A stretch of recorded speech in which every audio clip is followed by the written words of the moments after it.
1.5 એકડમાં કિલ્લો ફેલાયેલો છે. આખો વિડીયો આપણે બનાવ્યો અને અહીંયાથી પ્રવેશ દ્વાર છે. ખરેખર કેટલી ભવ્યતા જે તે ટાઈમે રહી છે. આ મોટો કોઠો છે અને કોઠાના કાંગરે મામાદેવ અને મા ખોડિયાર બેઠા છે. ભગવાન જાણે કાંઈક તો ઇતિહાસ અહીંયા હશે જ. જુઓ છો કે મહાદેવના અમે દર્શન કર્યા. આખો વિડીયો આપણે બનાવ્યો અને જામ સાહેબનો આ કિલ્લો હતો અને અહીંયા પણ કાંઈક સૈનિકોની બેઠક હોય કે કાંઈક તો એવો ઇતિહાસ બન્યો હશે કે એ સૈનિકો પૂજતા હોય મહાદેવને, ખોડિયાર માતાને યાદ કર્યા હોય. શું હોય શું નથી કાંઈ ખબર નથી. આપણે વાળવા વંદન કરીએ અને અહીંયાથી નીચે પાણી પડે છે અને અહીંયાથી ગમે તે ઇતિહાસ હોય ખરેખર.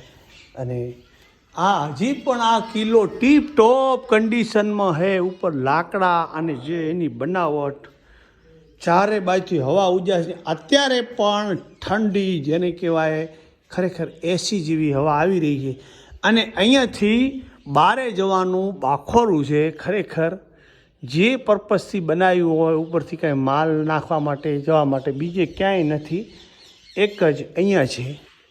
બરાબર. અહીંયા કોઈ ખાનગી વસ્તુ રાખતા હોય, બેઠક હોય, દારૂગાનો, તોપ, બંદૂક, તલવાર કે સિક્રેટ વસ્તુ, કંઈ એના ચોપડા, દસ્તાવેજ.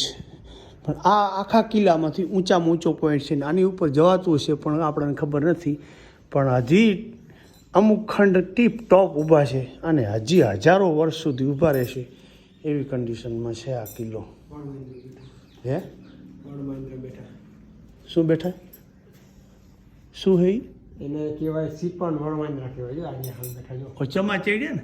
રાતે ઉડે. હા રાતે ઉડે હંતાઈ ગયા. હા હંતાઈ ગયો બેઠા. બેઠા હે એનું રાજ છે અહીંયા.